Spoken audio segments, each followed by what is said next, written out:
হ্যাঁ, এইবারকার রেট পড়েছে মামারা। লও লও, এই দেখেন এমনি পালা নামতাছি, ইয়াহো। হ্যাঁ, ওই দেখেন আগাম করতে গেলে এমনি ধরা খাইতে হয়।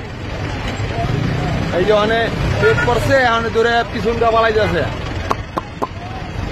ধর ধর ধর ধর ধর ধর ধর ধর, এই ধর ধর ধর। এই যে অবস্থাটা দেন, অবস্থাটা দেন, সব জায়গা ফেলা গেল। আগাম করতে ধরা খাইছে। হ্যাঁ, এই পুলিশের রেট দিছে, এখন এই যে পিছনটা পালাই যাচ্ছে। এই হলো ভদ্র মহিলা। ওই যে বিল্ডিংটা পালাই যাচ্ছে। আপনার স্বপ্নগুলো আকাশ ছবি প্রবাসীর হেলিকপ্টারের মাধ্যমে। বিয়ে, জন্মদিন অথবা যে কোনো বিশেষ প্রয়োজনে হেলিকপ্টার ভাড়া করতে যোগাযোগ করুন স্ক্রিনে দেয়া নাম্বারে। প্রবাসীর হেলিকপ্টার, নিরাপদ ও সাশ্রয়ী বাহনের বিশ্বস্ত নাম।